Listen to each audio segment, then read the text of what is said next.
selamat malam teman-teman Wiranilo, apa kabar? Tuh.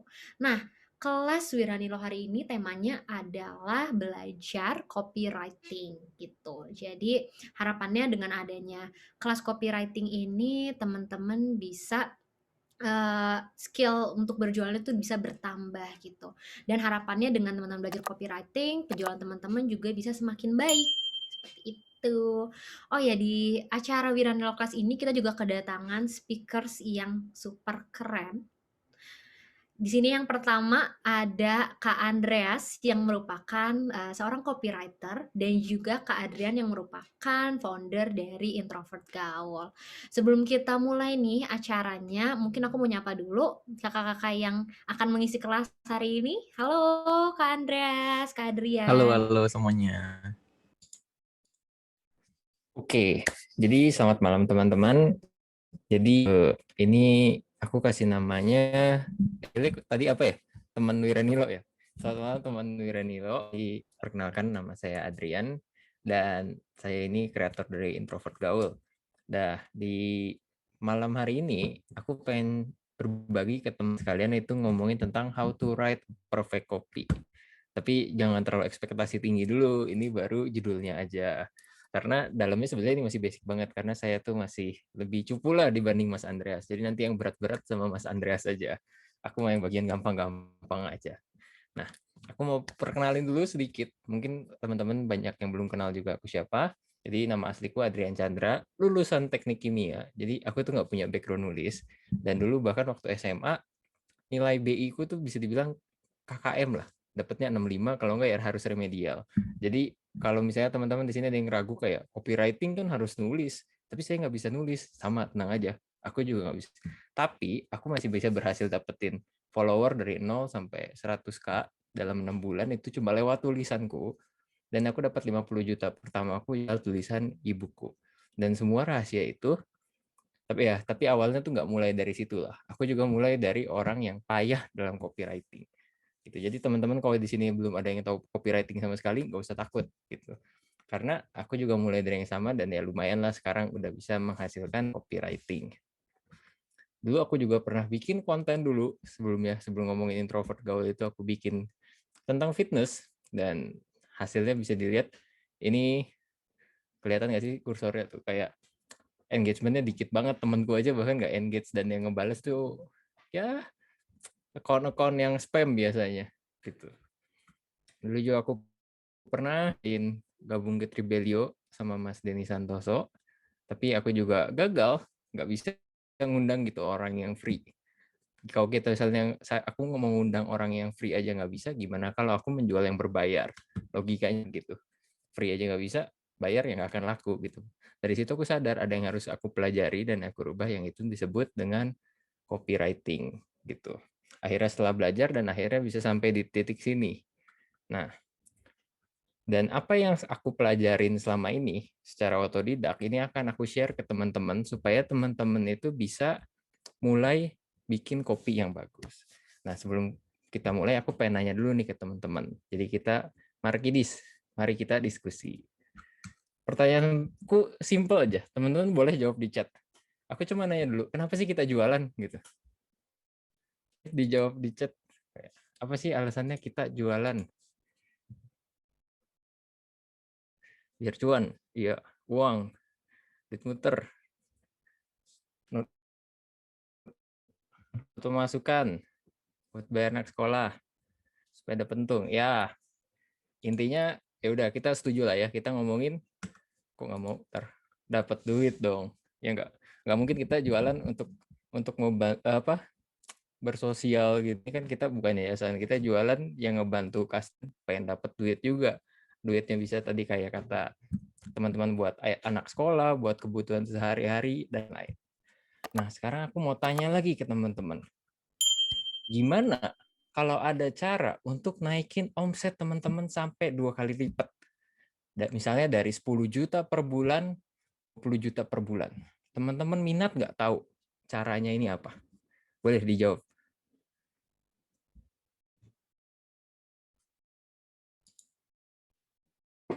Mau? Mau? Oke, pada mau. Minat. Siap, kita lanjut lagi.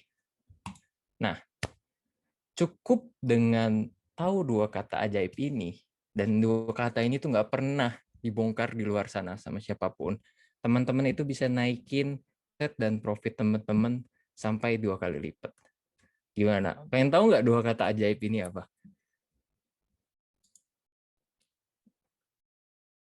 Pengen tahu? Oke, siap ya. Siap-siap teman-teman. Ini baik-baik. Dua kata ajaib ini bisa membuat omset teman-teman naik 2 kali lipat dari 10 juta. Aku tunjukin ya, hitungan 3, 2, 1. Kena deh. Jadi, ini mau nipu teman-teman ya. Kalau misalnya teman-teman belajar copyright, emang bisa ningkatin omset sampai 2 kali lipat. Tapi poin yang mau aku sampaikan di sini, teman-teman sadar nggak yang apa yang kulakukan sebelum munculin ini? Gitu. Aku bangun ekspektasi teman-teman dulu supaya tinggi. Supaya teman-teman penasaran slide berikutnya itu ingin apa. Gitu. Ini tuh ya intinya nanti ini yang kira-kira teman-teman akan pelajarin gimana sih caranya supaya bikin tulisan yang bisa mempengaruhi pikiran orang sehingga pengen tahu lebih lanjut untuk produk atau jasa yang teman-teman tawarkan. Kalau di kasus ini ngomonginnya tentang produknya Lemonilo dong. Nah, diskusi berikutnya. Menurut teman-teman copywriting itu tujuannya apa sih? Boleh coba dijawab. Aku pengen tahu gitu. Teman-teman menganggap selama ini copywriting ini tujuannya untuk apa? Boleh ditulis di chat ya nanti. Dapat cuan, Kak? Ada benar juga Mas Andreas, tapi Mas Andreas kan lebih ahli dari saya, jadi pasti benar. Untuk ngisi caption. Oke, meyakinkan pembeli, menarik pelanggan. Menarik customer untuk produk yang dijual. Oke, untuk perhatian. Oke. Ini benar sebetulnya. Jadi copywriting tuh emang banyak definisinya. Ada yang bilang untuk khusus buat jualan untuk konversi, ada yang bilang copywriting itu sama dengan hypnotic writing, intinya tulisan yang kayak menghipnotis untuk ikutin kemauannya kita. Tapi buat aku personally, aku paling suka sama pengertian copying yang ini. Yaitu,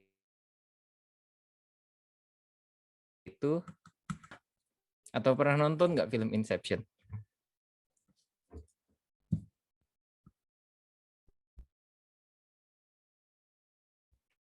Ada yang Inception? Tahu nggak Inception apa?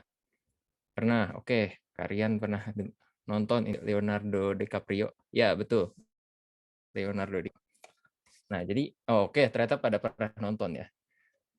Jadi, mungkin banyak orang yang Inception itu adalah mimpi dalam mimpi. Karena di filmnya gitu kan. Jadi kayak dia masuk ke mimpi orang, terus nanti masuk ke mimpi lebih dalamnya lagi, habis itu masuk lagi, sampai akhirnya ya orangnya jadi, intinya banyak yang mikir Inception itu mimpi dalam mimpi. Inception itu sebetulnya artinya menanamkan ide atau pesan ke pikiran bawah sadar orang supaya mau melakukan apa yang kita mau. Kayak di film Inception itu, sebenarnya ceritanya itu dia pengen kompetitor bisnisnya itu stop buat jualan gitu.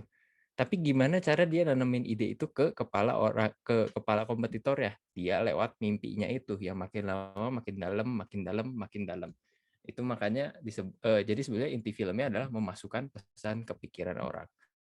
Nah, menurutku copywriting itu tujuannya emang cuma satu, masukin ide dan pesan ke pikiran bawah sadar customer kita supaya dia mau melakukan apa yang kita mau. Entah itu beli barang kita, entah itu nge-WA kita, entah itu engage ke postingan sosial media kita, atau itu masukin ke keran. Pokoknya yang kayak gitu. Jadi intinya pesannya dulu. Pesannya untuk dimasukkan ke bawah sadar orang untuk melakukan apa yang kita mau. Sekarang pertanyaannya nih, kita udah ngomongin copywriting tentang ide dan pesan. Mana sih cara yang efektif menyampaikan pesan? Ya enggak, pasti bingung kan, kayak gimana sih gue harus kasih pesan apa ke orang supaya dia jadi mau beli produk gue. Udah tahu kalau kita coba bilang, beli dong produk gue, kemungkinan besar orangnya nggak akan beli karena orang nggak suka dijualin. Tapi kita harus masukin ide sesuatu ke kepala dia supaya dia tertarik untuk beli produknya kita. Tapi gimana cara nyampaikan pesan yang efektif? Nah, Ini yang paling harus diingat. Pesan paling baik adalah pesan yang dirangkai untuk orang tertentu, semua orang. Bayangin teman-teman Wiranilo semua, sekarang aku suruh, kamu kamu tulis pesan pinjam duit 100 juta gitu. Mungkin pertanyaan yang teman-teman pikirin, minjemnya ke siapa gitu. Karena kalau kita misalnya teman sama minjem ke misalnya mertua, orang tua, pasti cara nyampein pesannya beda kan. Itu alasannya kenapa aku bilang pesan paling efektif adalah pesan yang dirangkai untuk orang tertentu. Ini teman-teman boleh catat, boleh screenshot, ini harus diingat. Jadi tadi balik lagi copywriting itu kita menanamkan ide atau pesan ke pikiran bawah sadar supaya orang mengikuti kemauan kita. Dan pesan yang baik adalah untuk orang tertentu, bukan untuk semua orang. Jadi personalized sebutannya, pesannya. Nah, kalau di copywriting, orang yang kita tuju beli, maksudnya pesannya mau kita sampaikan ke siapa, kita harus tahu dulu namanya buyer persona, atau siapa sih yang perlu beli produk kita. Apa aja sih yang perlu kita ketahui tentang buyer persona ini? Sebetulnya ada banyak banget yang harus kita tahu buyer persona. Tapi karena mungkin teman-teman di sini belum pernah belajar copywriting sama sekali, dan waktunya aku juga ngejelasin terbatas, cuma 30 menit, jadi kita singkat aja jadi 3 poin penting. Pertama, siapa target market saya? Ini penting banget ya teman-teman, boleh di screenshot juga, atau boleh dicatat. Jadi intinya siapa target market saya, dia punya keinginan apa, dan masalah apa yang dia hadapi. Dan target market ini tuh bukan cuma semua orang, kan semua orang bisa beli gitu. Tapi kan pada dasarnya ada juga yang beli mie instannya Lemonilo, ada juga yang beli merek lain gitu. Berarti nggak semua orang dong yang bakal jadi target market kita.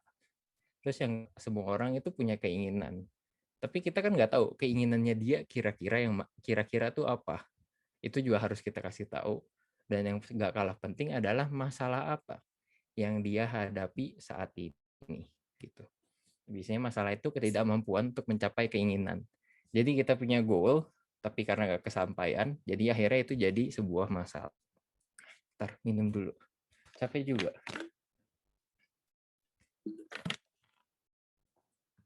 Oke.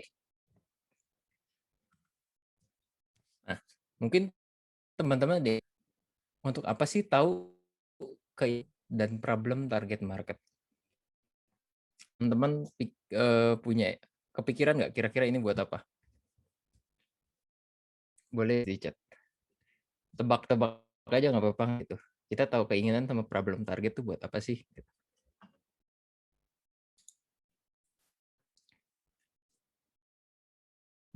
Kesehatan. Supaya target sesuai sasaran. Produk kita solusinya. Biar tahu barang yang lagi dibutuhkan. Memberikan solusi, cari solusi yang tepat untuk disampaikan target. Oke, mayoritas rempet-rempet. Kalau aku jauh balik lagi ke awal tadi, kita kan mau menyampaikan ide atau pesan ke orang lain supaya ngikutin kemauan kita. Nah, cara paling gampang bikin ide dan pesan efektif adalah kalau kita tahu keinginan sama target marketnya. Nah, jadi untuk membuat pesan yang efektif untuk copy produk yang membantu mencapai keinginan dan memecahkan masalah target market. Boleh di screenshot dulu kalau misalnya malas nyatet. Kalau aku sih biasanya malas nyatet, jadi pasti di screenshot. Gitu. Oke, aku lanjut ya. Nah, ini yang mulai bagian menarik. Kita akan ngomongin 8 keinginan dasar manusia. Biasanya kita semua sebagai manusia, keinginannya tuh ada hubungan 8 hal ini.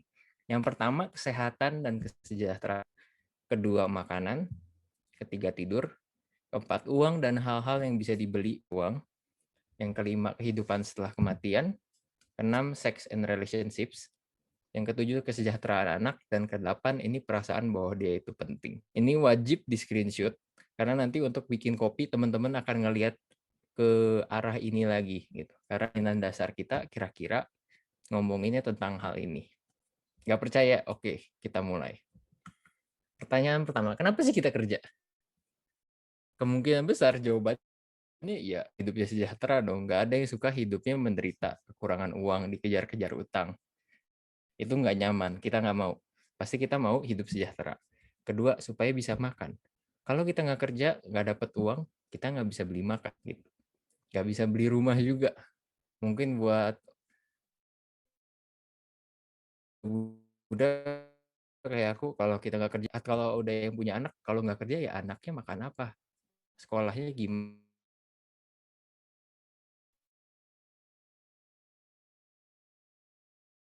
kalau dia bisa setara. Dan pasti juga kita mau dong berguna dan membanggakan keluarga. Kita nggak mau misalnya karena kita nggak kerja dibilang jadi beban keluarga gitu, atau disebutnya pengangguran. Yang tiap nanti kalau lagi Lebaran ketemuan keluarga ditanya, kamu kapan kerja gitu, itu kan pasti rasanya nggak enak. Mungkin itu salah satu alasan kenapa kita kerja juga. Betul nggak teman-teman kira-kira? Bener nggak alasan kita ke ini? Ini kan tadi kayak yang kita lihat udah ini nyambung sama yang ini nih. Kesehatan, makanan, tidur juga pasti masuk, uang dan keinginan yang bisa diuang, kehidupan setelah kematian tuh biasanya ke arah religi, ke arah agama, sex and relationship tadi masuk kan ke alasan kerja, kesejahteraan anak, sama perasaan dia penting gitu.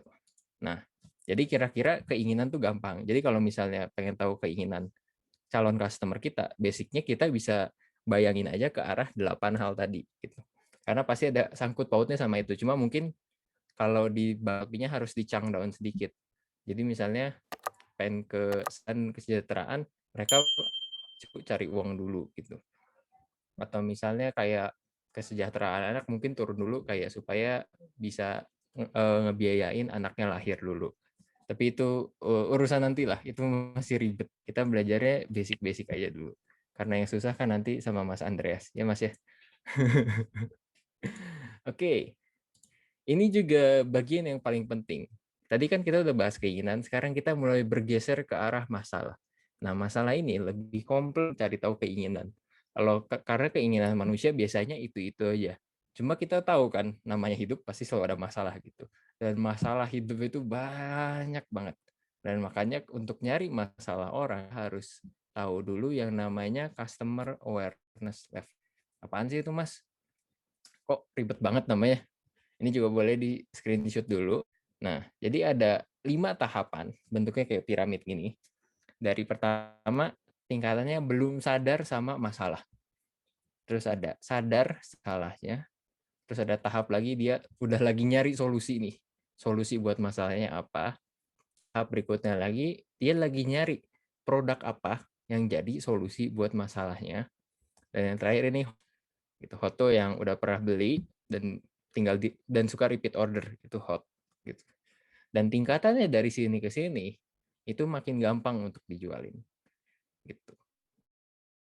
Kayak yang udah hot kita jualannya nggak usah macem-macem pakai copywriting aneh-aneh, tinggal tawarin aja kemungkinan besar dia beli atau mungkin kirim katalog mungkin nanti dia beli gitu. Tapi kalau kita kirim gitu ke orang yang belum sadar, mereka akan kayak apaan sih, kok gue dikirimin katalog, jualin gue ya gitu. Terus akhirnya nggak jadi beli. Pernah nggak ada kejadian kayak gitu? Jadi kayak teman-teman cuma ngirimin katalog, terus orangnya kayak apaan sih gitu, akhirnya udah nggak beli. Kayaknya biasanya ada sih, dulu aku waktu pengalaman jual MLM soalnya kayak gitu juga. Nah, untuk tingkatan awal dari orang yang belum sadar problemnya, yang sadar sama solusi, itu kita nggak bisa hard sell. Hard sell tuh yang kayak gimana sih? Hard sell tuh yang langsung kayak promo, buy one get one, diskon gitu. Itu kan biasanya hard sell. Itu bisanya di level yang udah gini, lagi nyari produk atau orang yang udah pernah beli.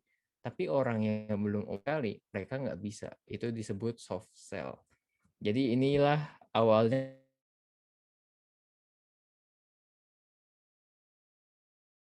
orang ada di tahapnya ini. Kan bentuknya piramid tuh. Makin atas tuh makin dikit orang. Nah, oh lupa ngomong. Nah, tugas kita untuk pakai copywriting adalah mindahin orang dari tahap sekarang dia ke tahap berikutnya gitu. Diingat ya. Aku ulang, tugas kita sebagai copywriter adalah mindahin orang dari tahap sini, misalnya dari belum sadar ke sadar, dari sadar ke solusi, dari solusi ke produk, dari produk ke hot. Tugasnya cuma itu doang gitu. Nah, gimana cara mindahinnya, Mas? Saya masih nggak ngerti apa-apa, cuma lihat piramid gini, kok kayak Illuminati. Nah, gini caranya. Pertama, misalnya dari tahap orangnya belum sadar sama sekali sama masalah. Gimana caranya supaya dia sadar sama masalahnya sih. Ya pasti kita kasih masalah dong. Kita tidak mau hidup dia tentram aja masalah. Kalau dia nggak ada masalah, dia nggak akan kepikir untuk di produk kita. Nggak mau dong kita jualan nggak laku. Jadi kita jadi antagonis dan kita kasih masalah. Nah, begitu orang yang nggak dikasih masalah, dia baru mulai nyadar, oh iya ya, ternyata yang gue lakukan selama ini ada masalahnya loh, tapi gue nggak sadar. Terus gimana dong solusinya? Nah, kalau orang yang udah sadar masalah, pasti akan nyari solusi. Nah, kita kasih solusi. Dan biasanya untuk satu masalah, solusinya kan ada macam-macam. Gitu. Jadi kita kasih tahu dulu aja solusinya bisa ini, ini, ini. Nah, setelah dia udah tahu, oke, solusinya berarti gini, terus gue harus gimana cara dapetin produk yang memecahkan solusi ini. Barulah ini kita jualan produk. Gitu. Mungkin teman-teman sampai sini masih bingung kayak, Mas Adrian ini ngomong apa sih, saya nggak ngerti. Karena itu kita langsung aja praktek. Aku akan tunjukin gimana caranya mindahin customer dari level enggak sih, maksudnya gini. Nanti aku akan tunjukin aja gimana cara bikin kopi setiap level gitu. Yang pertama kita pakai yang paling gampang dulu dari hot, dan produknya kita akan jualan Lemonilo mie koko. Kenapa yang mie koko? Karena aku lihat kalau yang diiklanin itu yang mie instan sehatnya, kita ngiklanin mie kokonya, jadi mie koko aja. Karena kan belum pernah ada iklannya. Ini soalnya akan menarik dibahas. Nah, pertama kita jualan yang paling tadi, hot sama produk misalnya, di bagian hard sell. Ini mungkin teman-teman udah jago banget, udah ahli banget, gampang. Kalau hot, tinggal kita tanya aja, Pak, Bu, stok mie kokonya masih ada nggak? Masih ada nggak? Mau order lagi nggak buat di rumah atau di kantor? Kalau orangnya hot, kemungkinan besar dia ada yang beli pasti. Teman-teman nggak usah mikirin copywriting, nggak usah mikirin yang tadi piramid-piramid itu, tinggal WA, selesai masalahnya. Gitu. Tapi kan kita tahu jumlah yang hot nggak sebanyak itu dong. Kalau sebanyak itu kita nggak akan bikin kelas copywriting kayak gini. Karena teman-teman jualannya udah jago. Berarti kita harus turun ke produk. Nah, kalau tahap produk ini biasanya kita banyak ngebandingin produk versus produk orang lain, benefitnya apa sih atau spek yang kita punya apa. Jadi biasanya tipe kopi yang ada di tahap produk ini kayak di marketplace. Contoh ini aku ambil dari katalognya yang dikasih sama Nana. Jadi langsung kopas aja. Biasanya kan kalau di marketplace jualan kayak gini kan, langsung Lemonilo mie koko, minuman coklat instan bla bla bla tanpa 3P pengawet ini gitu. Dan di marketplace ada yang beli nggak kalau dengan deskripsi kayak gini? Oh, bacanya mie coko, sorry, bacanya mie coko. Oke. Jadi namanya mie coko. Oke. Kira-kira kalau kata teman-teman, kalau misalnya aku bikin di Tokopedia pakai deskripsi kayak begini, laku nggak kira-kira? Kurang menarik, Kak. Oke. Sebenarnya masih bisa aja kalau orangnya udah di tahap gitu. Jadi dia orangnya udah emang suka minuman coklat, dia ke Tokopedia emang mau beli minuman coklat, lihat ini mie coko, jadinya bisa aja beli. Buktinya apa? Nanti teman-teman bisa cek di Tokopedia-nya punya Lemonilo, mie coko itu yang beli udah 300 orang. Berarti laku-laku aja dong. Ya kan? Nah, tapi emang problemnya adalah kita main aku mundurin dulu. Kalau main di 2 tahap ini doang, lihat di bawah. Ini marketnya masih gede banget dan tidak kesentuh gitu. Kalau kita cuma bisa main yang di sini. Nih, yang main banyak banget. Akhirnya ini yang terjadi adalah persaingan dan perang harga. Gitu. Padahal yang di bawah masih banyak. Nah, karena itu mari kita memperluas market gitu dengan cara belajar soft sell. Nah, pertama kita harus tahu dulu mereka ada di tahap mana. Cuma ini untuk menghemat waktu, aku mulai dari tahap paling bawah ya. Jadi ada orang yang nggak punya masalah apa. Mau aku bikin hidupnya bersalah supaya dia mau beli Lemonilo mie coko ini. Gitu. balik lagi ya kayak tadi, kalau orang yang belum sadar kasih masalah dulu, terus kasih solusi, terus habis itu baru tawarin produk yang jadi solusi. Nah, kira-kira temen ada nggak target marketnya siapa nih yang mau ku target untuk si mie Choco ini? Boleh, ayo kita tebak-tebakan. Ini tempat chatnya nggak muncul. Oh ini. Anak muda, mahasiswa, anak muda, ibu-ibu, papa muda. Oke. Nah, ini aku setuju nih. Tadi aku ada ngambil juga yang mirip-mirip. Tapi aku tadi ingat, jadi aku kayaknya kurang lama target marketnya. Cuma intinya target market tuh kan nggak bisa cuma anak muda, papa muda, tapi harus ada kayak keinginannya apa dan masalah yang dialamin apa gitu. Nah, karena itu orang yang bermasalah kesehatan bisa. Cuma kalau menurutku ini kurang tepat. Langsung aja ya, aku kasih lihat. Aku mau nargetin orang yang mungkin teman-teman sangka. Aku mau nargetin orang-orang yang suka jajan minumis di ojol gitu. Mereka nggak ada masalah. Cuma kan aku mau bikin permasalahan dan keinginannya aku mau targetin buat yang masalah uang dan hal-hal yang bisa dibeli uang gitu. Jadi ya anggap aja aku bayangin orang biasanya pengen punya tabungan banyak gitu. Siapa sih nggak punya tabungan banyak?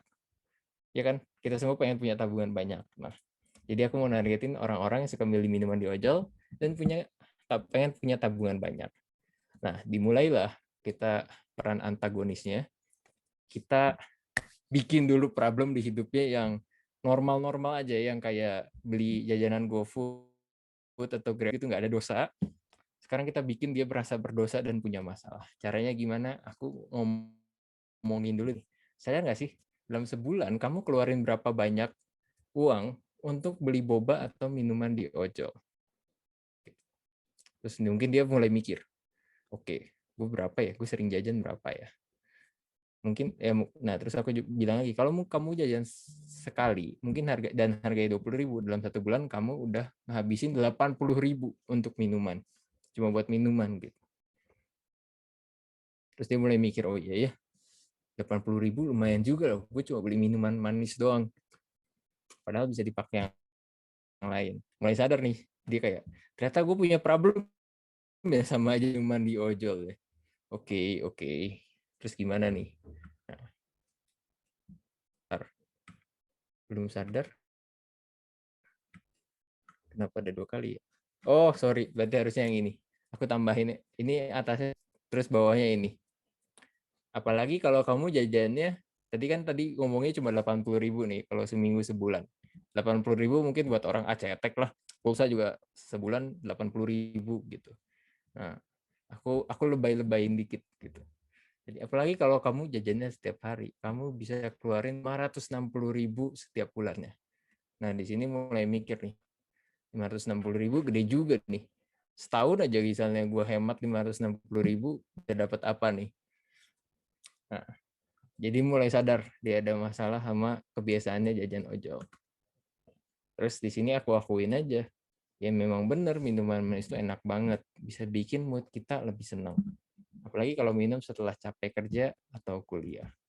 Ya bener dong, kita kalau capek minum minuman manis itu biasanya kayak enak aja gitu, kayak santuy, relax gitu.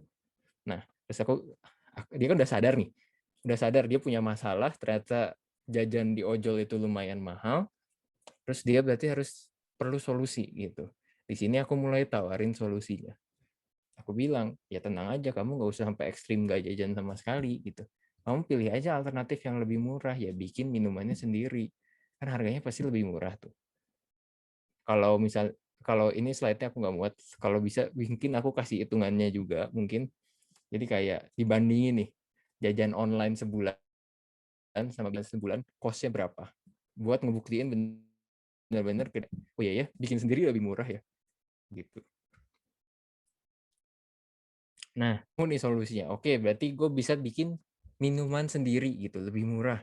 Gue tetap dapat efeknya, moodnya naik setelah capek kerja, tapi aku bisa ngehemat gitu.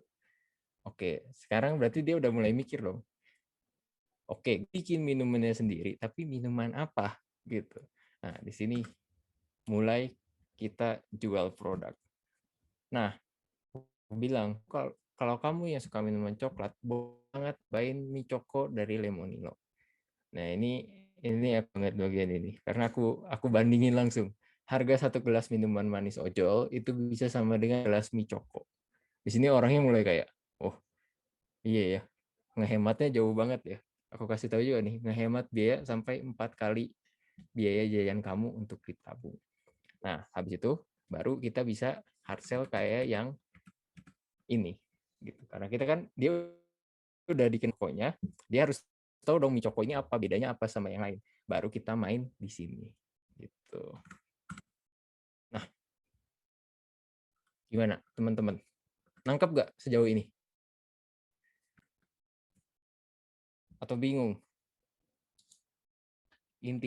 Sebenarnya intinya ini tuh kita kayak main bola aja dan kita ngegiring customernya gitu. Jadi kan kayak kalau kita main bola, aku sendiri nggak terlalu suka bola, ya nggak terlalu ngerti. Jadi kan kalau main bola kan ada posisinya tuh, ada back, ada striker, ada sayap kiri, sayap kanan, ada gelandang yang di tengah. Nah, kalau kita misalnya bola jadi posisi back, si backnya langsung nge-shoot ke gawang lawan, kemungkinan besar nggak masuk dong. Jago banget dia kalau bisa nendang dari back sampai ke gawang lawan masuk gitu. Itu nggak mungkin banget. Gimana caranya? Dia harus oper dulu ke yang pemain tim dia yang di depannya kan. Nanti dioper lagi sampai ke striker udah deket, baru dia tendang gol gitu. Intinya mirip begitu sebenarnya konsepnya. Oke, ada yang pakai medsos berarti baru efektif ya Kak. Baru giring ke marketplace. Simpelnya iya, sebenarnya nggak usah harus selalu dari sosmed gitu.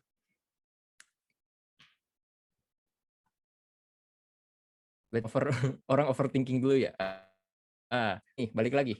Tergantung ininya. Dia di tahap mana? Ini yang harus kita tahu dulu. Kita harus sadar dulu sebelum bikin kopi. Dia tuh lagi di tahap mana dan orangnya siapa. Kalau kita nggak ngerti ininya, mau ditulis, mau di foto, nggak akan ada yang kena gitu. Ini waktunya nggak sih, Nana? Udah mepet ya? Masih ada waktu 5 menit lagi. 5 menit. Oke, tadinya aku mau teman coba praktek buat si mie instan, cuma kayak waktunya Kalau nggak sempet. mau ini juga Jadi nanti buat Kak Adrian. Praktik dulu nih. apa? Boleh? Kalau mau praktek Eh, yang untuk mie boleh? instan ya? Boleh. Oke, ya udah teman-teman.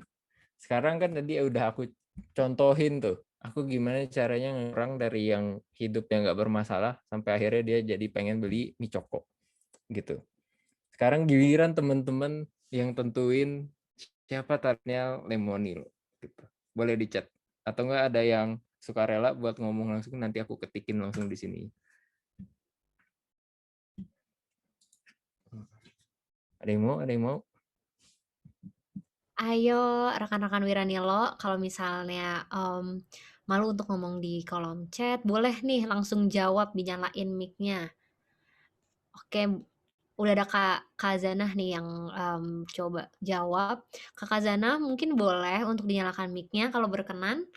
Jadi nanti bisa langsung ngobrol nih kayak targetnya siapa, keinginannya apa, masalah apa. Oke, coba. Oh, ini aku nemu yang menarik nih. Aku paling suka sama boleh Kak Kazana boleh. Ya, Oke. aku jalan ini. Enggak apa-apa, eh, enggak apa-apa.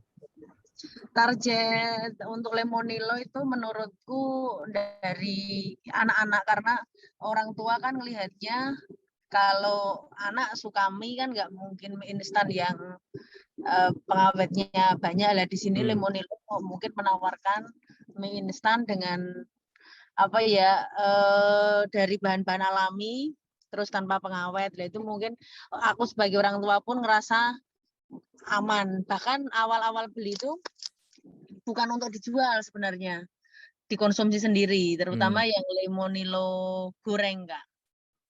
Itu. Itu udah good, cuma ada satu miss sedikit Kak ke sana.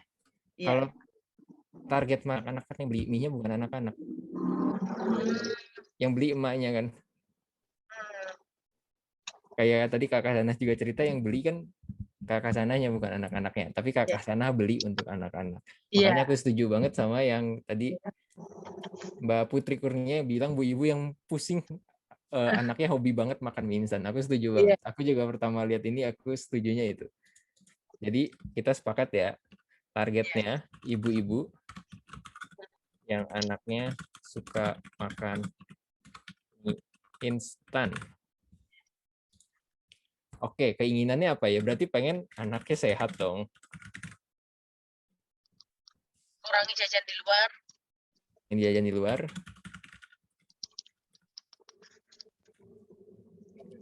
Hemat. Mungkin ya lebih hemat itu. Lebih hemat, boleh. Oke. Apa masalahnya yang dialami ibu-ibu ini? Boleh teman-teman yang lain juga yang mau jawab di chat. Nggak apa-apa. Kita bikin rempukan aja dulu. Nanti kalau mau yang lebih ahli sama Mas Andrea. Silahkan. Kalau mau dijawab, dinyalakan mic-nya juga boleh banget ya. Ayo Ada Asus. jawab. Ada Asus nih join. Ayo. Produknya beredar banyak pengawet. Oke, boleh banget. Oke, berarti ya udah. Dari yang teman-teman ngomongin, aku simpulin aja dalam satu kata ya. Masalahnya mie instan nggak sehat. Banyak pengawet, pewarna, dan lain-lain. Nah, kalau kayak begini, kira-kira si ibu-ibu ini udah di tahap mana nih teman-teman?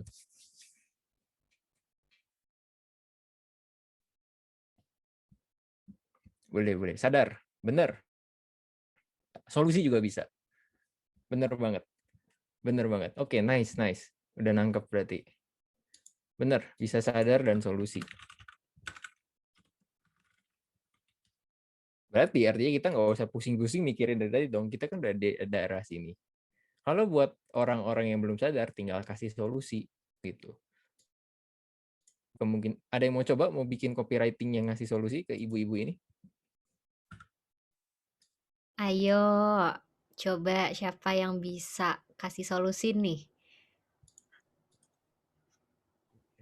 Ayo bisa tulis di kolom chat atau nyalain mic juga boleh. Mungkin boleh nih Kak Adrian dikasih bocoran. Kayaknya udah tahu deh teman-teman. Soalnya aku pilih yang mie goreng ini karena ini paling banyak diiklanin sama Lemonilo gitu. Jadi kurasa harusnya teman-teman udah mulai nangkep kalau misalnya pakai yang mie. Ayo teman-teman. Aku yakin kalian sebenarnya bisa, cuma malu-malu aja. Gak usah malu, Kak Andreas nggak akan ngejudge kok.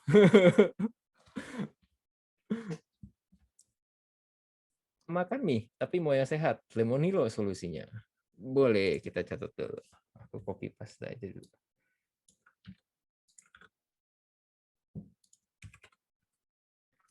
Ini singkat padat jelas. Oke, boleh.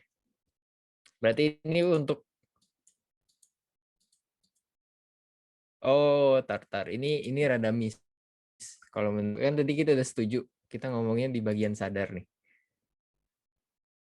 Di sadar ada solusinya. Kalau bisa teman-teman apa ya? Address tuh kayak sebutin masalah apa sih yang mereka ini. Jadi misalnya suka makan mie, tapi sadar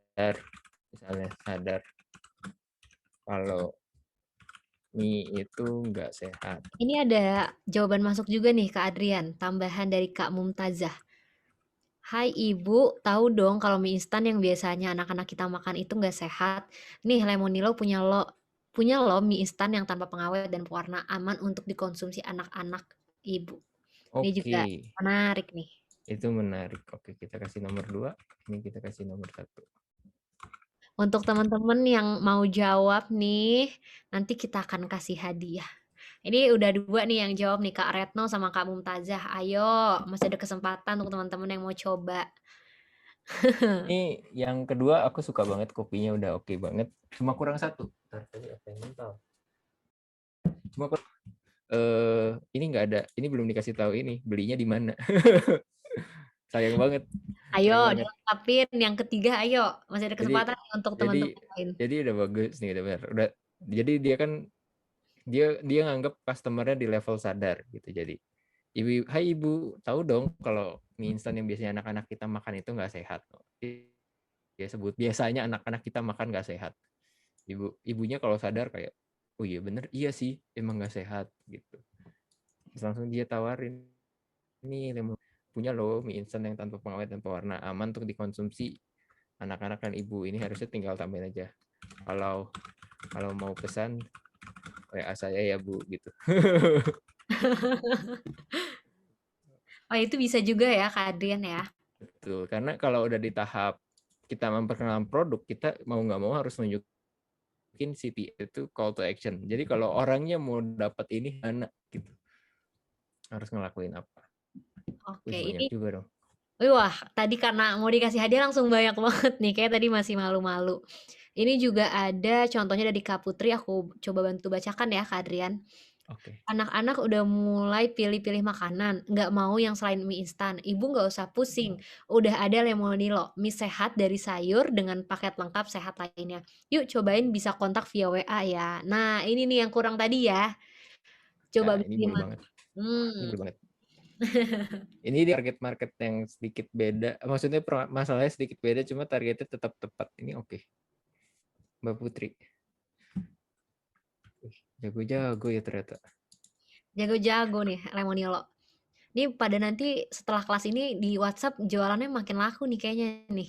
Amin dong, Amin. teman-teman. Oke. Ayo.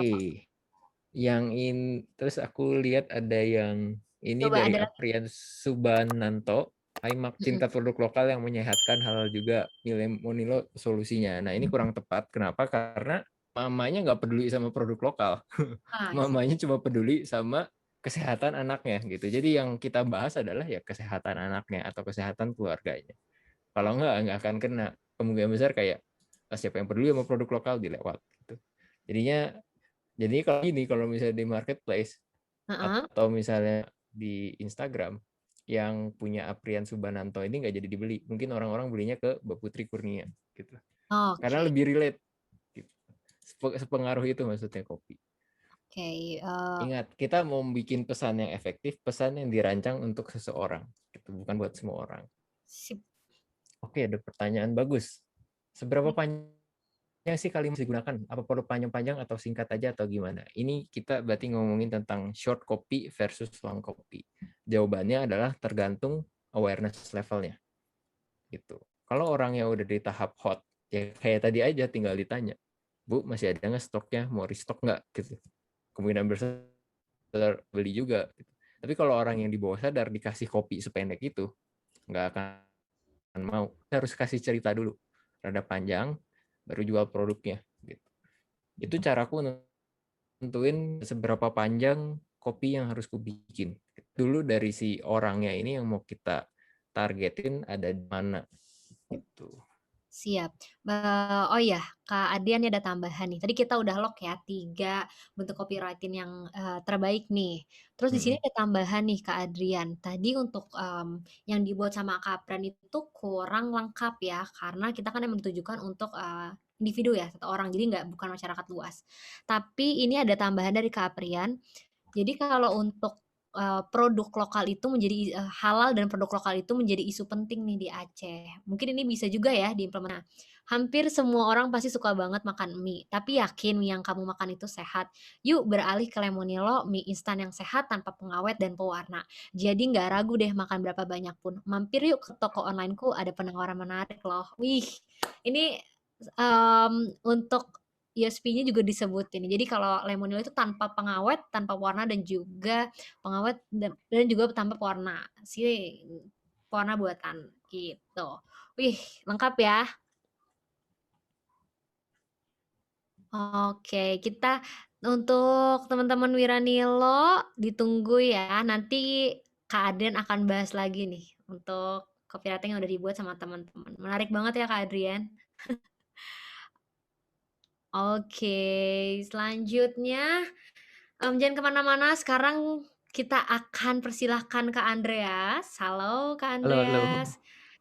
Halo, jadi di sini Kak Andreas akan membahas lebih dalam lagi, lebih luas lagi mengenai copywriting khususnya untuk berjualan. Jadi nanti Kak Andreas ini akan menjelaskan teknik-teknik copywriting gitu. Silakan Kak Andreas. Oke, selamat malam teman-teman teman-teman Wiranilo. Ini saya share screen dulu. Apakah sudah ke share screen? Sudah. Oke, teman-teman. Jadi topik hari ini adalah ilmu penting agar jualan bebas pusing. Ya itu topik kita hari ini gitu kan. Dan kenapa copywriting ini penting? Karena teman-teman Wiranilo di sini tahu sendiri bahwa kalau seseorang gitu ya melihat di media online ataupun mereka ingin belajar online, yang mereka lihat kan dua hal kan. Yang pertama adalah visualnya, yang kedua adalah teksnya atau kata-katanya. Jadi teks ini atau kata-kata ini juga berperan sangat penting teman-teman untuk mempengaruhi penjualan teman-teman. Nah, apa yang akan teman-teman pelajari hari ini? Ada beberapa hal yang akan teman-teman pelajari. Yang pertama, apa itu copywriting, yang tadi udah dijelaskan luar biasa oleh teman saya, Andrian. Lalu yang kedua adalah 2 hal penting sebelum menulis copy. Lalu yang ketiga, anatomi copywriting, formula copywriting, lalu ada cover selling. Jadi bagaimana teman-teman Wiranilo di sini bisa jualan, tapi nggak kelihatan jualan, gitu kan ya. Lalu ada copywriting untuk closing, dan ada checklist copywriting. Jadi ya, ini adalah topik hal-hal yang teman-teman Danilo akan pelajari hari ini. Nah, oke, kita masuk ke pembahasan pertama. Apa itu copywriting? Jadi copywriting selain disebutkan tadi oleh teman saya Andrian, menurut saya copywriting itu adalah sebuah skill teman-teman. Untuk memengaruhi pembaca dengan menggunakan tulisan untuk mendapatkan apapun yang Anda mau. Jadi sebenarnya copywriting ini nggak dipakai hanya untuk jualan teman-teman, tapi memang mayoritas itu dipakai untuk jualan. Jadi ya itulah copywriting. Tujuannya itu bisa menanamkan pesan atau kita memengaruhi pembaca dengan tulisan kita. Nah, sebelum teman-teman itu menulis sebuah copy, ada 2 hal penting yang teman-teman wajib tahu. Yang pertama, teman-teman itu menulis buat siapa?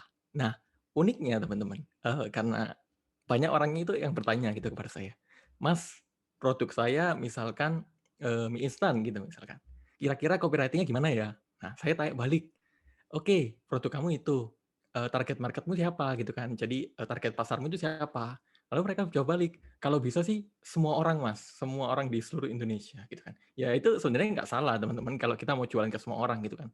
Tapi misalnya kalau teman-teman itu menulis sebuah copy yang bertujuan untuk semua orang, tulisan teman-teman itu kan kurang tajam dan kurang menggigit gitu ya. Kenapa? Karena kita kita itu kan nggak mungkin melihat atau memperdulikan sesuatu yang nggak relevan buat kita kan.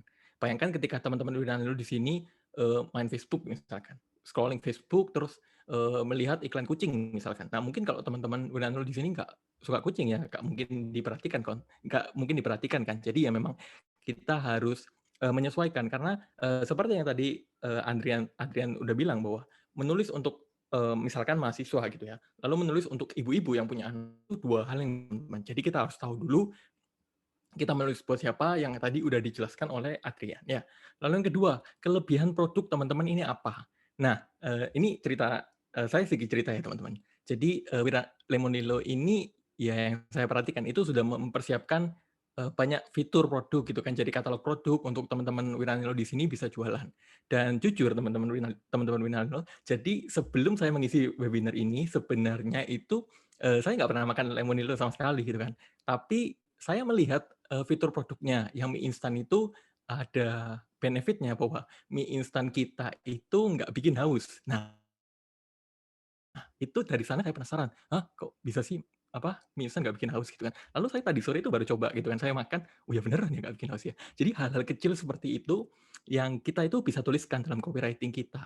Dan makanya kita harus tahu kelebihan produk kita itu apa, kekuatan produk kita itu apa. Karena copywriting itu adalah jembatan teman-teman kalau saya analogikan. Jadi kalau di sini adalah calon pembeli kamu, lalu di sini produk kamu, bagaimana kamu bisa mengomunikasikan produk kamu itu dari copywriting-nya. Karena kebanyakan yang saya perhatikan, kalau misalkan jualan nggak laku, itu bisa jadi bukan produknya jelek, tapi cara kita mengomunikasikannya yang kurang bagus. Nah, itu yang disebut copywriting, teman-teman. Nah, sebelum teman-teman menulis sebuah copy gitu kan, yang tadi saya lihat udah banyak nih teman-teman yang mencoba menulis copy gitu kan. Nah, ada 3 hal yang teman-teman wajib tahu gitu kan. Jadi anatomi copywriting itu terbagi dari 3 bagian, teman-teman. Yang pertama ada headline, jadi kalau saya analogikan sebagai manusia gitu ya. Yang pertama ada headline, ada kepalanya, lalu yang kedua ada tubuhnya, ada isi copywriting, lalu ketiga ada call to action. Jadi dalam menulis sebuah copywriting itu pastikan selalu ada 3 hal ini ya. Oke, yang pertama kita masuk ke headline dulu, teman-teman. Jadi headline itu apa sih? Headline itu adalah judul, teman-teman. Bayangin nih, teman-teman Wiranilo. Kalau teman-teman Wiranilo misalkan mencari informasi di YouTube misalkan, cara masak untuk anak kecil misalkan, apa tips diet gitu.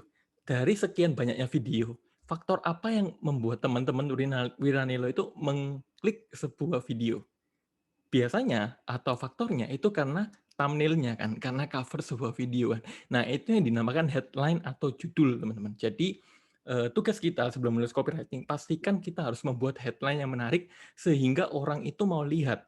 Karena sebagus apapun produk yang kita jual gitu kan, kalau misalkan kita nggak bisa menangkap perhatiannya, ya percuma teman-teman, orang nggak akan melihat jualan kita gitu kan. Jadi headline ini adalah faktor yang sangat penting untuk copywriting teman-teman agar jualannya bisa lebih laris ya. Nah, dalam menulis headline teman-teman itu ada beberapa jenis ya. Ada 3 jenis yang saya ingin jelaskan di sini. Yang pertama adalah curiosity headline. Jadi headline yang membuat penasaran. Lalu yang kedua ada selective headline. Headline yang menargetkan orang-orang tertentu. Yang ketiga ada pertanyaan headline. Nah, yang tadi saya perhatikan di teman-teman Wiranilo yang sudah menulis copywriting itu kebanyakan pakai di pertanyaan headline gitu kan. Jadi Bunda ingin anaknya makan mie instan yang sehat, misalkan seperti itu yang tadi saya perhatikan. Nah, kebanyakan di pertanyaan headline. Padahal ada berbagai macam jenis headline yang teman-teman Wiranilo bisa pakai. Jadi cara jualnya nggak gitu-gitu aja gitu kan, dan kata-kata promosinya nggak gitu-gitu aja. Jadi bisa lebih variatif sehingga orang itu lebih tertarik gitu kan, karena nggak membosankan gitu, nggak gitu-gitu aja gitu kan. Tapi memang saya nggak bilang bahwa pertanyaan headline ini bukan sesuatu yang nggak efektif gitu kan. Memang dalam memilih sebuah headline atau judul itu kita bisa tes berbagai macam varian teman-teman. Jadi kalau misalkan teman-teman lebih banyak tahu kan, ya otomatis lebih variatif dan teman-teman bisa tes banyak hal ya. Oke, kita masuk ke contohnya aja langsung teman-teman ya. Jadi contoh kali ini kita ingin jualan mie instan Lemonilo dengan saripati bayam. Kita masuk ke curiosity headline. Jadi curiosity headline contohnya seperti ini. Ternyata ini loh cemilan sehat dengan harga merakyat. Nah, ini kan menimbulkan orang penasaran ya. Wah, apa tuh cemilan sehat harga merakyat? Apalagi mindset kebanyakan orang kan kalau cemilan sehat itu pasti mahal gitu kan. Nah, ini loh ada cemilan sehat dengan harga merakyat. Nah, ini kan menimbulkan orang penasaran. Lalu ada contoh lagi seperti ini. Hah?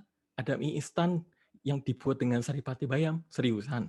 Nah, ini kan juga memicu orang-orang untuk, wah iya, emang ada gitu ya? Itu apa sih mie instan seperti apa gitu kan?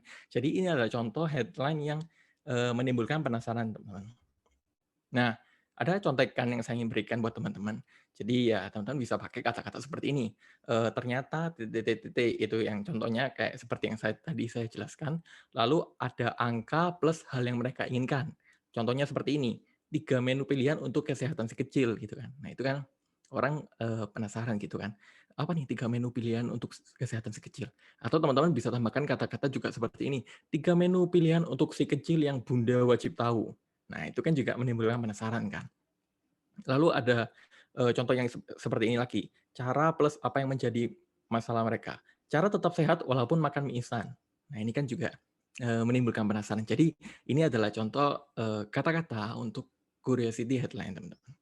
Lalu ada contoh lagi yang namanya selective headline.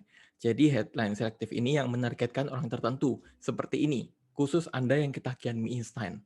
Jadi kita tahu sendiri bahwa banyak orang di luar sana pasti yang ketagihan mie instan gitu kan. Apalagi ya mungkin teman-teman Wiranilo punya banyak market ibu-ibu gitu kan yang anaknya ketagihan mie instan. Jadi ketika kita menulis kata-kata seperti ini di copywriting kita, orang itu akan merasa terpanggil gitu kan. Wah, ya ini anak saya ini ketagihan mie instan, ini ada info apa? Jadi ya selective headline itu menargetkan orang-orang tertentu, teman-teman. Lalu ada contoh lagi seperti ini mie instan khusus buat bunda yang sayang anak.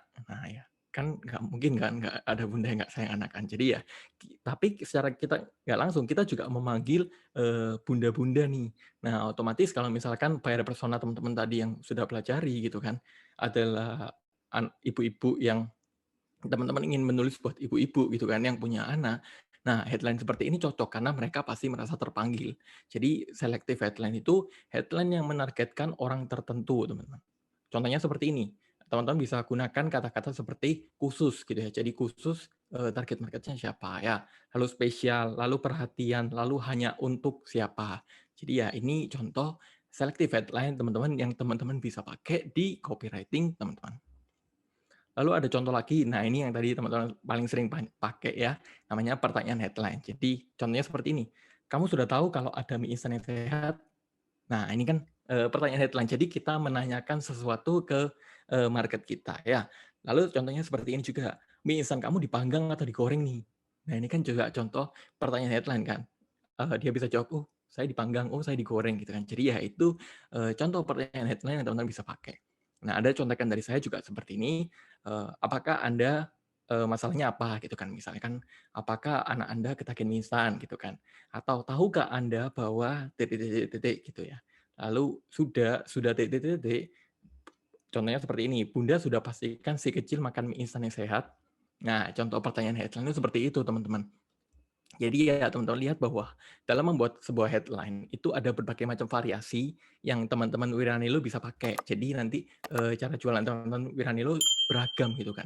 Lalu nanti muncul pertanyaan nih, Mas, headline mana yang paling nampol Mas, paling cespleng gitu kan. Ya jawabannya nggak ada teman-teman. Kenapa? Karena memang kita harus tes sendiri karena beda market itu nanti bisa beda hasil. Jadi ya teman-teman bisa tes, tapi ya teman-teman kan setidaknya bisa membuat headline yang lebih variatif dan lebih berbagai macam jenis. Oke, setelah teman-teman tahu nih, oke, saya sudah tahu, oh ternyata headline atau judul itu gitu ya mas. Lalu cara menulis copywriting-nya gimana gitu kan. Nah, itu ada yang namanya formula copywriting, teman-teman, di mana formula ini memudahkan teman-teman untuk menulis. Ada yang namanya formula copywriting namanya AIDA. Apa itu AIDA? AIDA itu terbagi menjadi 4, teman-teman. Yang pertama ada attention, jadi bagaimana kita itu menangkap perhatian mereka. Lalu yang kedua ada interest, kita menciptakan minat mereka. Lalu yang ketiga ada desire, membangun hasrat mereka. Lalu yang keempat ada action, jadi ajakan bertindak atau apa yang teman-teman mau pembaca lakukan, gitu kan. Nah, daripada bingung, kita langsung masuk contohnya aja. Contohnya seperti ini. Nah, ini kita pakai selective headline, teman-teman ya, yang tadi teman-teman sudah lihat, khusus Anda yang ketagihan mie instan. Setelah mereka melihat copywriting ini gitu kan mungkin di Facebook mereka, teman-teman posting terus mereka baca, wah ini apa nih khusus saya yang ketagihan mie instan. Nah terus kita di sini tulis, berdasarkan riset dari xxdokter.com, mengonsumsi mie instan terus-menerus dapat mengakibatkan gangguan pencernaan bahkan penyakit jantung loh. Wah, jadi kita ditakut-takutin nih mereka. Oh iya ternyata bahaya juga ya mereka baca kan.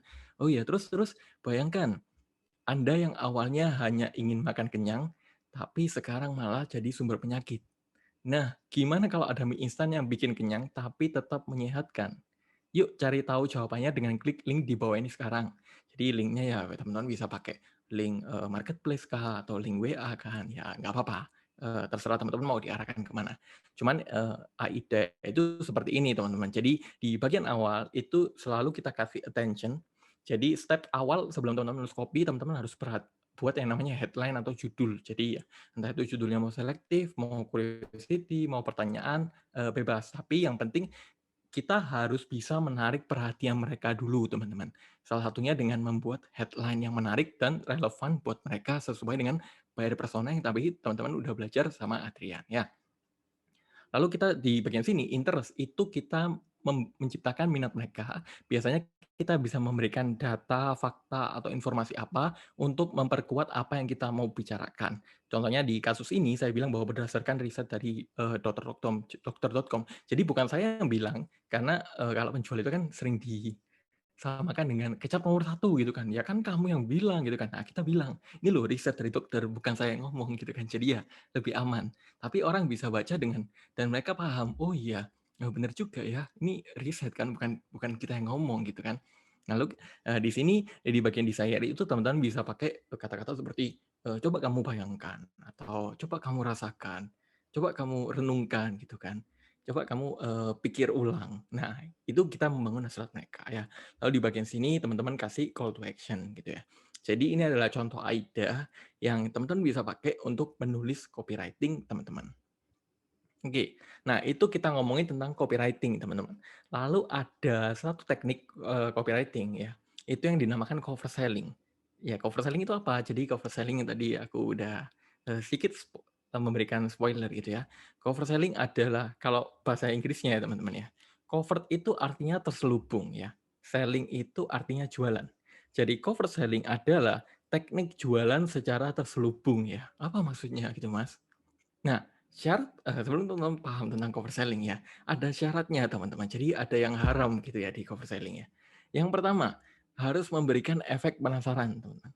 Yang kedua, tidak memberikan penawaran secara langsung. Yang ketiga, tidak ada call to action atau nomor HP. Yang keempat, ada emosi di dalamnya. Yang kelima, kata-katanya ambigu. Jadi teman-teman lihat bahwa di copywriting itu ada call to action-nya kan. Jadi diarahkan kemana orangnya, lalu juga memberikan penawaran secara langsung. Sementara di cover selling ini berbeda, teman-teman. Itu nggak boleh gitu kan. Contohnya gimana? Contohnya seperti ini. Yang pertama, alhamdulillah makan malam hari ini ditemani mie dengan saripati bayam. Udah gitu aja. Ya, gitu aja gitu kan. Jadi kita nggak ada unsur mengajak mereka untuk membeli apapun, tapi ketika orang melihat ini, hah? Kok ada mie saripati bayam sih? Jadi mereka tanya sendiri gitu kan, maksudmu apa itu mie saripati bayam? Aku juga mau tahu dong. Nah, itu adalah cover selling, teman-teman. Jadi ya, kita nggak jualan gitu kan, tapi ya mereka yang penasaran gitu kan, karena kata-kata yang kita buat. Lalu ada lagi contohnya seperti ini. Oh alah, ternyata gini tuh rasanya mie yang dibuat dari kunyit. Seger juga ya. Udah gitu aja. Tanpa kita meminta mereka untuk belilah mie instan Lemonilo dari kunyit. Itu nggak ada ya. Jadi kita cuman kalau saya analogikan cover selling itu seperti kita kayak curhat gitu ya teman-teman, tanpa memberikan call to action apapun gitu kan. Lalu contohnya seperti ini, wow, kok bisa ya ada kerupuk ubi yang gurih tapi tanpa penguat rasa kayak gini, enduli tatanan, udah gitu aja gitu kan. Jadi ya cover selling ini contohnya seperti ini. Memang berbeda sama copywriting teman-teman, di mana copywriting itu kan ada headline, ada isi, ada call to action, sementara cover selling itu kayak gini. Jadi membuat kata-kata itu seambigu mungkin dan membuat orang itu penasaran sehingga mereka yang tanya sendiri kepada kita. Nah, ini yang dinamakan cara jualan tanpa kelihatan jualan, teman-teman. Nah, tips untuk jualan di WhatsApp, karena saya dengar dari Kak Nana juga, teman-teman Wiranil di sini banyak yang jualan di WhatsApp dan marketplace gitu kan. Nah, teman-teman bisa kalau membuat status WhatsApp itu bisa menggunakan cover selling. Jadi kalau orang melihat status WA gitu kan, bosan gitu kan kayak dijualin terus kan. Nah, teman-teman coba pakai cover selling dalam status WA teman-teman, dan teman-teman lihat sendiri gitu kan nanti seberapa banyak orang yang kepo dan tanya-tanya sendiri ya. Lalu yang kedua, kalau misalkan teman-teman bikin broadcast message gitu kan, broadcast WA, pakai formula copywriting. Tapi ya ini bukan sesuatu yang absolut sih, ini hanya tips saja. Teman-teman kalau misalkan mau nulis status WhatsApp pakai copywriting juga boleh, lalu mau broadcast pakai cover selling juga boleh. Jadi ya nggak apa-apa, dites aja masing-masing, karena nggak ada yang absolut teman-teman, harus kita coba ya. Lalu, Mas, kalau misalkan saya jualan di marketplace nih, copywriting-nya gimana gitu kan ya. Nah, oke. Sebelum masuk ke copywriting untuk jualan marketplace, teman-teman, saya singgung-singgung dulu ya. Jadi teman-teman, orang ke marketplace itu berbeda dengan orang ke media sosial. Maksudnya apa? Maksudnya seperti ini. Kalau saya masuk ke Instagram, Facebook, tujuan saya apa? Mencari hiburan, ya kan? Terus kepoin orang-orang yang saya follow gitu kan, kepoin teman. Nah, tujuannya itu seperti itu. Bukan untuk membeli sesuatu. Benar kan? Sementara kalau orang ke marketplace itu tujuannya untuk membeli sesuatu.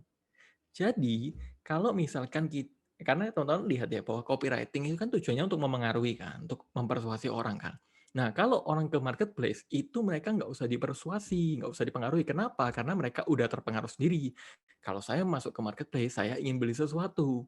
Jadi, kalau di marketplace itu sebenarnya antara butuh nggak butuh copywriting, teman-teman. Kenapa? Karena orang itu sudah sadar sendiri gitu kan. Jadi ya teman-teman yang tadi perhatikan di yang Adrian jelaskan bahwa ada yang belum sadar, udah sadar, dan lain-lain. Nah, boleh nggak pakai copywriting? Boleh. Cuman di pengalaman saya, orang itu kalau di marketplace gitu ya, dan berdasarkan riset dari teman-teman saya yang jualan di marketplace, itu mereka lebih terpengaruh seperti harga, lalu testimoni, lalu visual produknya, lalu tokonya itu star seller misalkan, dan lain-lain gitu kan. Jarang banget orang yang terpengaruh dari deskripsi produk gitu kan. Tapi bukan berarti kita nggak usah pakai copywriting. Boleh pakai copywriting. Contohnya seperti ini. Kalau misalkan kita jualan di marketplace, itu kan tulisannya kan di deskripsi produknya ya. Kita bisa menuliskan hal-hal yang bersifat rasional seperti fitur produk, proses pengiriman, cara dan ketentuan belajar di toko ini, kelebihan toko kamu, dan pastikan tuliskan dengan lengkap hal-hal yang sering ditanyakan oleh calon pembeli, teman-teman. Karena kadang-kadang yang saya perhatikan gitu ya, saya juga kalau belanja di marketplace itu melihat deskripsi produknya ya. Jadi ya, pastikan teman-teman itu melengkapi deskripsi produknya agar terlihat lebih profesional ya. Contohnya gimana kalau di marketplace? Contohnya seperti ini. Mie instan lemonilo dengan saripati bayam. Kita bisa kasih icon gitu ya. Ini penting juga teman-teman. Teman-teman bisa kasih icon seperti ini, entah itu garis atau simbol seperti ini. Itu lebih eye-catchy teman-teman, lebih menarik perhatiannya. Kita bisa tulis fitur-fiturnya aja, kelebihannya. Contohnya seperti ini, mie instan lemonilo teknik pemanggangan tanpa minyak. Jadi mie ini tidak menyumbang lemak, makanya air rebusannya jernih dan tidak berminyak. Lalu bisa juga seperti ini, kita juga bisa tulis kelebihan toko kita gitu kan, produk selalu ready stock dan siap kirim seluruh Indonesia.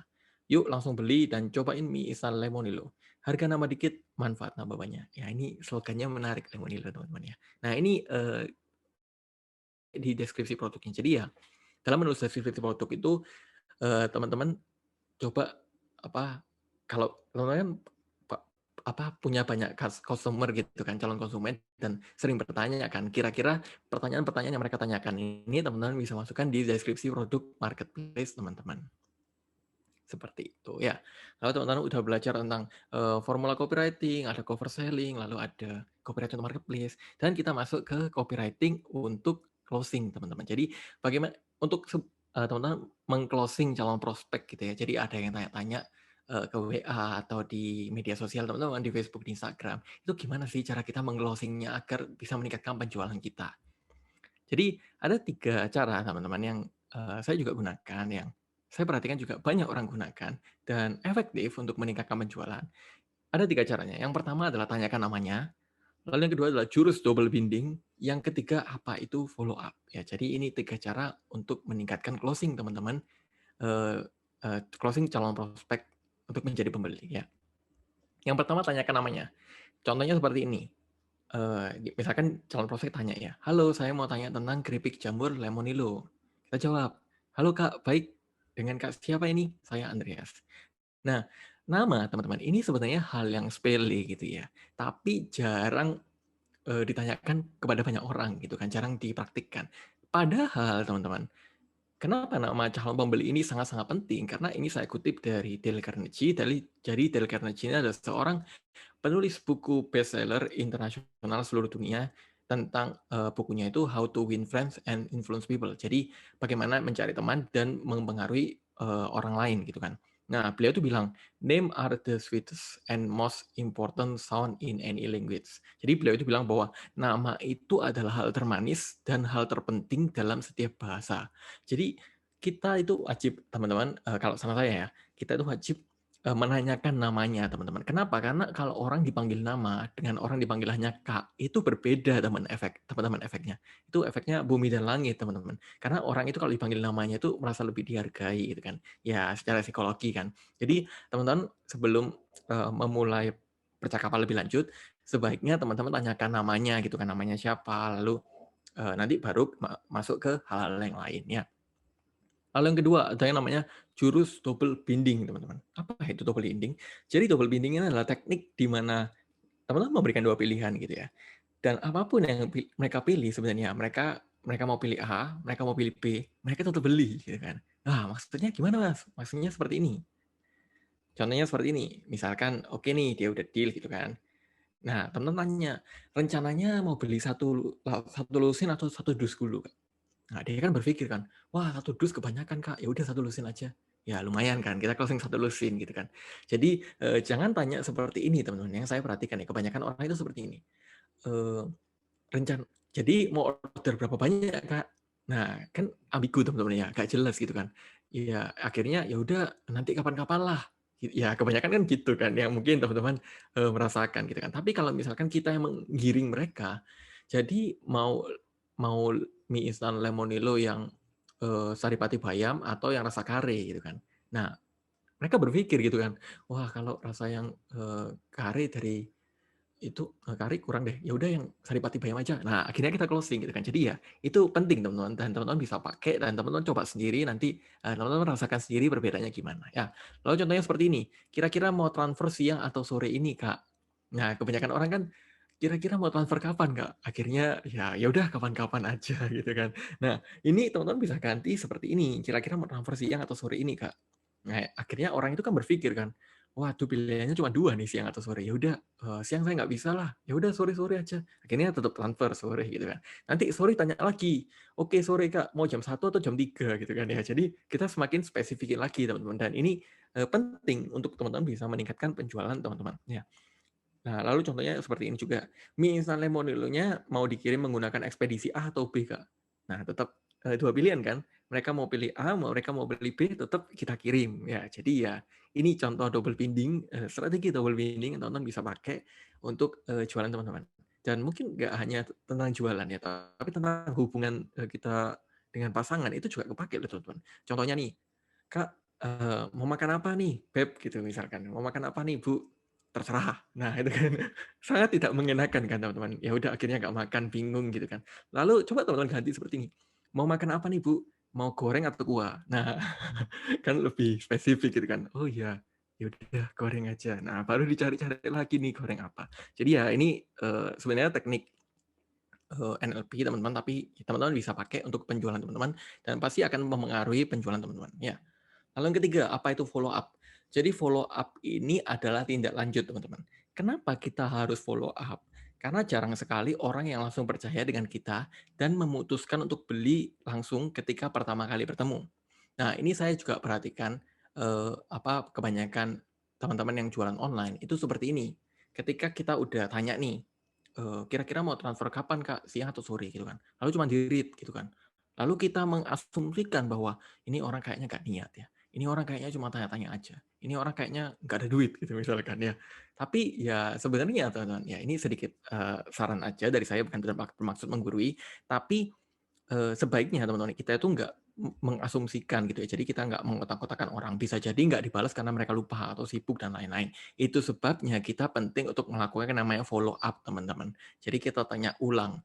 Karena kalau teman-teman melakukan follow up itu pasti tingkat closing-nya lebih tinggi. Jadi kalau dari 10 orang yang closing 2 gitu kan. Coba teman-teman follow up. Nanti pasti dari 10 orang ini bisa closing 3 lah, 5, 7. Dan itu sangat pengaruh teman-teman. Karena orang itu kadang lupa gitu kan. Jadi ya memang kita harus ingatkan kembali.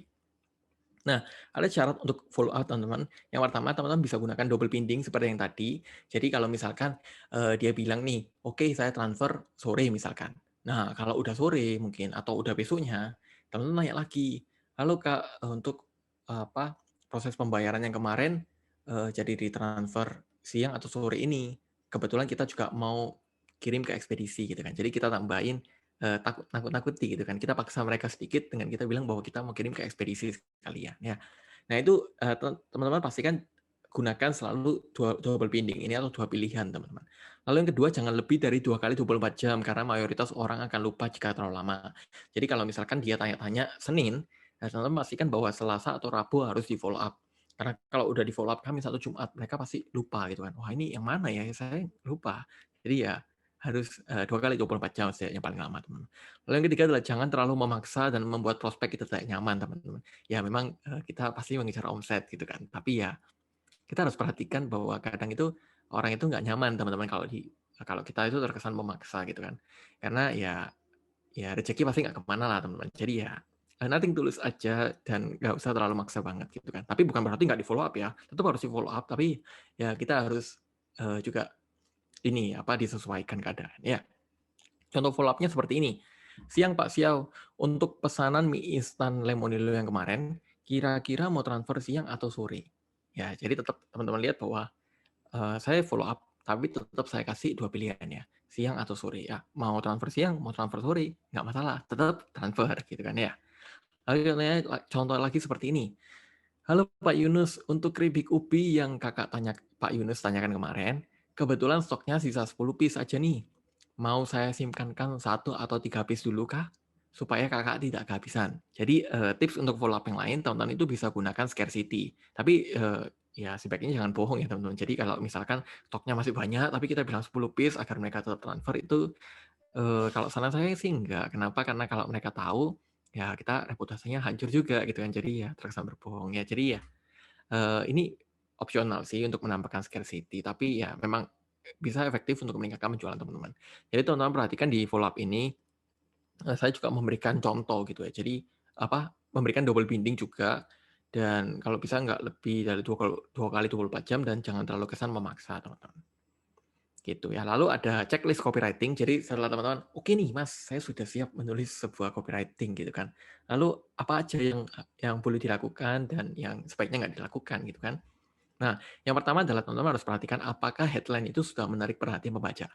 Nah, untuk membuat headline yang menarik itu teman-teman, itu pastikan harus relevan dengan buyer persona kita. Seperti yang teman-teman pelajari, teman-teman simak tadi di teman saya yang sudah menjelaskan Adrian ya. Itu penting teman-teman. Dan kita harus tes sendiri gitu kan. Nanti teman-teman udah buat headline, lalu teman-teman tes gitu ya. Responnya gimana ke market? Oke, pertanyaan kurang bagus ya. Ya udah coba ini selective headline. Coba lagi responnya gimana gitu kan ya. Itu yang kita harus tes ya. Lalu yang kedua, apakah copywriting saya sudah fokus ke mereka dan bukan tentang saya aja. Jadi ya dalam menulis sebuah copywriting teman-teman itu kita harus fokus ke market gitu kan. Jadi kita nggak menulis copy seperti saya adalah distributor Lemonilo terbesar di Indonesia gitu kan. Minat WA di sini ya. Orang pasti ah emang kenapa gitu kan? Apa manfaatnya buat saya gitu kan ya. Jadi harus fokus ke market teman-teman.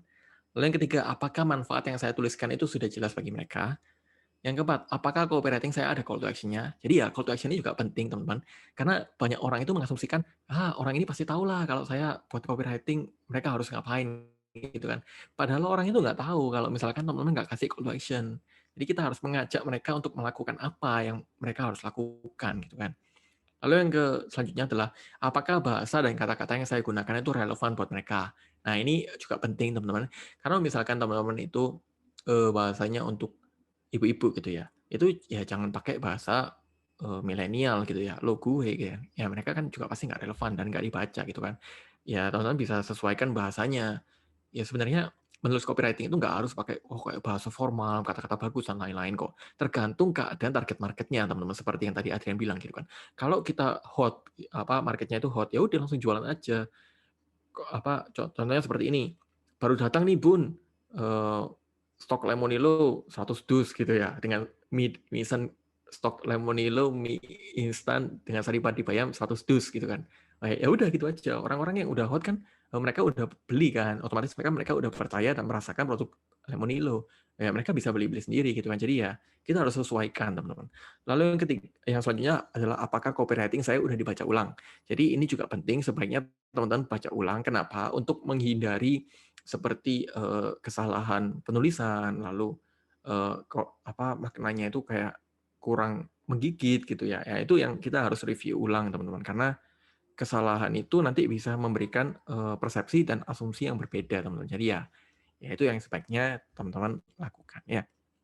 Lalu itu aja dari saya. Saya kembalikan ke Kak Nana untuk sesi tanya jawab. Halo, thank you Kak Andreas untuk pemaparannya.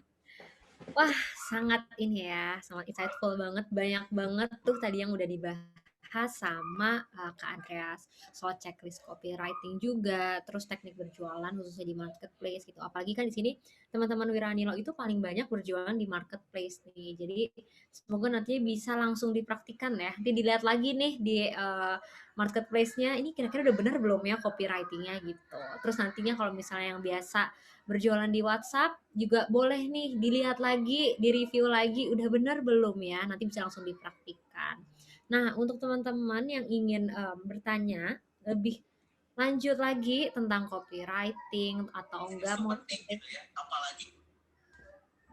atau enggak ada yang mau sharing tentang pengalamannya berjualan. Misalnya, aduh aku udah coba nih nawarin ke teman-teman tapi kok kayaknya mereka belum tertarik ya. Mungkin kan bisa juga salah di penulisannya gitu. Nah, ini ada pertanyaan Mungkin ini tertuju untuk Kak Andreas ya. Untuk copywriting di medsos yang bagus itu ditulis di caption atau di slide? Oke, aku langsung jawab ya. Jadi medsosnya mana dulu? Kalau misalkan Instagram ya, kebanyakan kan yang slide itu Instagram. Jadi kalau Instagram itu kalau teman-teman pakai carousel, jadi carousel itu yang bisa digeser-geser ya teman-teman. Kebanyakan orang itu jarang membaca captionnya. Mereka baca yang udah ada informasinya di slide. Jadi lebih baik copywriting-nya itu ada di slide-nya. Kalau misalkan kontennya adalah single image gitu kan, jadi hanya satu foto aja, orang itu baca captionnya. Jadi memang kalau di medsos, terutama di Instagram, itu kita harus sesuaikan dulu tipe kontennya. Apakah single image atau carousel yang slide-nya banyak. Dan copywriting-nya disesuaikan. Kalau carousel di slide-nya, kalau single image di captionnya. Karena orang itu kalau lihat single image, mereka mayoritas ya, saya juga, mungkin Andrian juga gitu kan, ya itu baca di captionnya. Jadi ya harus disesuaikan. Oke, berarti disesuaikan juga ya. Pertama, disesuaikan juga dari medsosnya nih apa. Kalau misalnya di Instagram nih, kalau misalnya single foto itu bisa taruh di captionnya ya. Tapi kalau misalnya carousel itu bisa ditaruh di slide-nya. Karena aku lihat ya orang-orang tuh kadang lebih tertarik kalau baca secara visual. Kadang kan nggak semua orang tuh suka baca ya. Jadi kayak lebih baik untuk ditaruh di slide. Oke, lanjut. Lanjut bacain pertanyaan kedua dari Kak Elizabeth. Halo Kak Andreas, bagaimana sebaiknya kita merespon customer ketika melakukan follow up dan customer tersebut memberikan respon negatif supaya tetap enak gitu komunikasinya. Terima kasih sebelumnya. Wah, menarik nih. Oke, jadi kalau misalkan kita memang sebagai penjual gitu ya, itu kan memang nggak bisa membagikan semua orang ya. Kalau mau bagikan semua orang ya jualan es krim gitu teman-teman ya. Tapi ya memang kita nggak bisa mengungkiri orang bahwa mereka bakal negatif.